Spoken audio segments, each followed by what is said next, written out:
You may have heard it said that if you haven't embarrassed yourself publicly, you're not pushing hard enough to succeed as a content creator. Or that to make it an entertainment, you have to be willing to make a fool of yourself. Daniel Day-Lewis once said, "I learned pretty soon that it was essential to fail and be foolish." And Charlie Chaplin said, "It takes courage to make a fool of yourself." And actor Harvey Cox put it even more bluntly, "An actor must never be afraid to make a fool of himself." Jeremy Strong from Succession said flat out, "You have to be willing to make a giant f***ing fool of yourself." This mindset has been repeated by some of the most well-known names in the industry. And while there's something to be said for courage and risk, it also raises a question: where's the line between bravery and burnout? Some people wear their most humiliating content like a badge of honor, as if it's the only proof they've paid their dues. But we could look at other creators like Colleen Bollinger, whose Miranda Sings character spiraled into controversy, who've had their careers drastically changed by taking some things too far and having questionable or controversial boundaries. Would you tell her she wasn't being outrageous enough, that she didn't humiliate herself enough to be successful? Now, suddenly the advice we have to be willing to humiliate ourselves doesn't seem to apply. In fact, wouldn't you actually argue the contrary, that we could benefit from listening to our inhibitions a bit and perhaps save ourselves from that type of demise? If you think of all the entertainers you've been a fan of in your life, whether on TV and movies or YouTube or among social media influencers, would you say every creator you admire has done that? Pushed themselves to the point of extreme humiliation and that's the only reason they made it? If not, why? Is this really necessary? Like, is it some kind of essential rite of passage to be a successful creator? Or is there another way to navigate creativity, and is it okay to be cautious and to have boundaries? When I hear statements like that, "You have to humiliate yourself to be successful," I wonder if that's setting a toxic precedent, one that pushes people to places that can backfire instead of encouraging them to listen to their own intuition.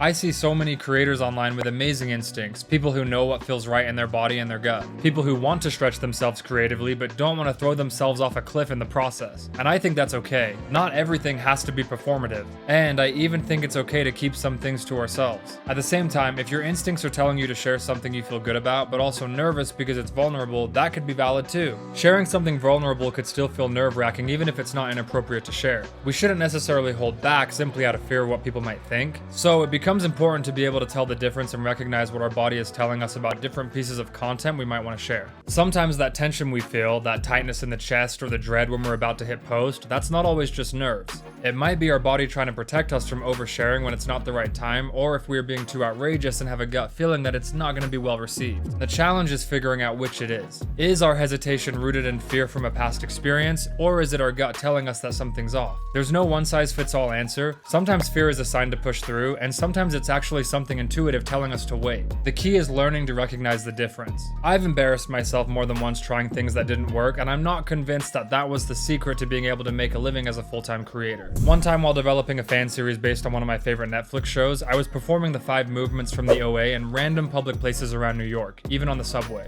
I'll never forget hearing the guy next to me muttering, "I hate taking the train in this city." I instantly felt bad that we made someone uncomfortable, and that moment honestly solidified that public stunts just aren't my thing. I took the risk, I tried it, and now I know where I stand. That said, there are creators who absolutely thrive in that kind of energy, mingling with strangers, doing public pranks, sometimes even embracing chaos. And for many, it really works. Some people are naturally wired for those unscripted moments, and the audience loves it. It's not better or worse, it's just not me, and it may or may not be you. I've also seen reaction-based content that feels authentic and fun, watching how strangers respond in unexpected situations. It can totally work when it's done from a place of genuine curiosity. But let's take a step back. What does it even mean to humiliate yourself online? There are obvious extremes, but more often, stretching our comfort zone can feel a lot more subtle. On the more shallow end, maybe it's filming in public when you'd rather film alone, or interviewing strangers when you'd rather create with familiar people, or showing your own face and speaking directly to camera for the first time when you've only ever done stop motion, voiceovers, or faceless content.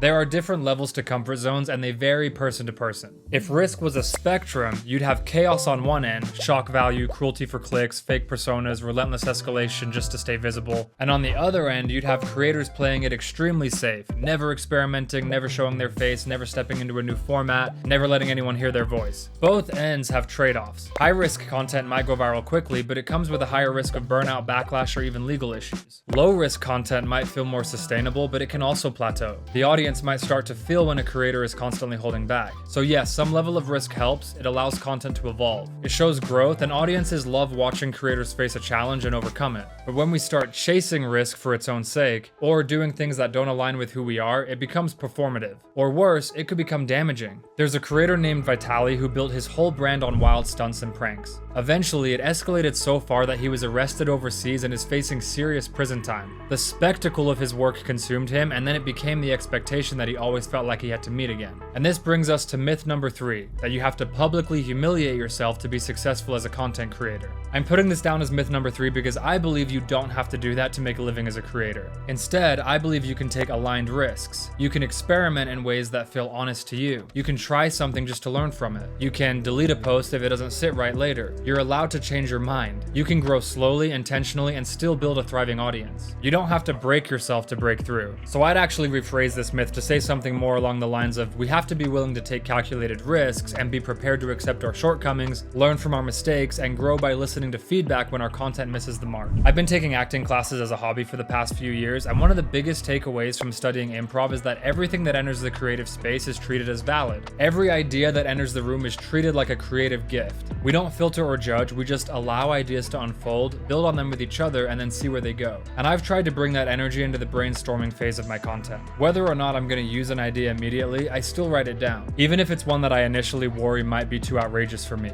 That way I never shut something down before giving it a chance to evolve. But like I talk about in my viral blueprint course, in an improv class, everyone is learning, growing, and making mistakes together. We're in a safe, private space, practicing with each other, and there's sort of an unspoken understanding that we're going to accept and forgive each other's failures. Very different than posting something on the internet that will live on forever and be viewed by keyboard warriors who have never taken a creative risk and feel they're entitled to judge everything you say through the harshest lens possible. That's why it's been important for me to experiment in ways that still feel aligned with what I enjoy. And I've tested all kinds of content: cleaning videos, dancing, ASMR, brand deals, piano duets, trends, parodies, cooking, even a paper face character I invented during lockdown. So I'm no stranger to trying weird or unexpected ideas, but most of those experiments happened either inside my comfort zone or not too far outside it. I didn't need to leave my house and cause a scene in public just to make something that stood out. And this doesn't mean I haven't ever humiliated myself, because I probably have, but you get my point. One of those experiments actually happened when I already had some traction from a dental retainer cleaning series. At that time, the algorithm had started feeding me dental related content constantly, and I noticed it was also drawing viewers who were into dental themes to my pages. And that got me thinking, what if I put fake teeth on fruit and started a new dental series with it? It was kind of a big risk in terms of making the content and purchasing the supplies, but it wasn't so much a risk in terms of publicly humiliating myself or causing a scene in public. So I ordered some dental tools and fake teeth on Amazon, and the Discount Dentist series that now has 1 million followers on Snapchat was born. It started small with the first few videos barely hitting a few 100,000 views, but by the 4th video I hit 4 million views, and episode 8 was over 8 million views. None of that came from me making a public spectacle of myself. It came from testing ideas, refining the ones that showed promise, experimenting, working within the niche I'd already carved a groove in, and paying attention to where the audience was engaging. Be careful of an all or nothing mindset. If you start thinking every idea has to be outrageous or attention grabbing, you might end up abandoning something that actually had a lot of potential. And I made that mistake with the retainer cleaning series I started before the Discount Dentist series. I've talked about this in my course and in a few videos on YouTube, but I had a full list of ideas I wanted to try, like visiting real orthodontists and filming them cleaning the retainer on camera. But I started feeling like the only way to keep this cleaning series going was to make it louder, weirder, more extreme, and in the process, I lost track of what made it work in the first place. I could have slowed down, listened more to the viewers who were asking for specific things, and let the series evolve naturally. But instead, I panicked because I got uncomfortable trying to make it too extreme, and I bailed early. I didn't stop making content altogether at that time, I just shifted towards other formats that still felt like something I wanted to make, and over time the content evolved, so it worked out for me. But I still feel sad that I had one form of content that got ended early because I was moving too fast and thinking I needed to make each video more outrageous than the last, which wasn't necessary, and it actually made me burn out. I've always gravitated toward content that I'd feel comfortable duplicating again and again. That's what's helped me stay consistent. But even within that comfort zone, I've still taken risks. I've done some pretty bizarre things, like hosting a full-on funeral for a piece of fruit named Mr. Kiwi, and hiring local actors to participate in my fruit surgery series. That was definitely outside my usual comfort zone, but it still felt aligned with the kind of content that I enjoy creating. Last year, we even filmed a full set of scenes for that same series at a real hospital. That whole project pushed me in so many new ways. I worked with new directors and actors, learned about different film set roles I hadn't dealt with before, and hosted table reads at my house. That part was especially nerve-wracking, hearing people read my script out loud when I had no idea how they'd react or whether they'd even want to stay involved with the project. And some actors actually didn't show up on the day of filming, which made things even more stressful. But overall, the experience helped me grow, I didn't feel publicly humiliated, and it still felt like something I genuinely wanted to be doing. So now I know that's the kind of risk that works for me, where I'm stretching a bit, but still grounded in a world I feel connected to. For someone else, that might look completely different. What feels feels manageable to one creator might feel overwhelming or even embarrassing to another. That's why it's so important to understand your own creative boundaries and learn to trust your instincts. The problem is when creators stop listening to themselves altogether, when they start making choices purely for attention or escalation, even when it doesn't feel right, that's when people burn out or get in trouble. And then things can start to spiral, like the creator who's facing prison time in the Philippines. That's what can happen when risk becomes your entire identity and you're no longer checking in with yourself along the way. So yes, taking risks is part of growth, but that doesn't mean constantly humiliating yourself or trying to top your last idea with shock value. You don't have to be outrageous all the time just to get views. It's okay to experiment and evolve in ways that stretch you a little bit without pulling you so far out of alignment that you lose your voice. The goal here isn't to break yourself trying to go viral. It's to figure out how to grow in a direction that still feels right to you. And this is something we cover in depth in my Viral Blueprint course. So when it comes to risk taking, it's okay to take the ones that feel like they're meant for you. You don't have to post something just because everyone else is doing it. You don't have to force a shock moment just to earn your place. You can succeed by being intentional.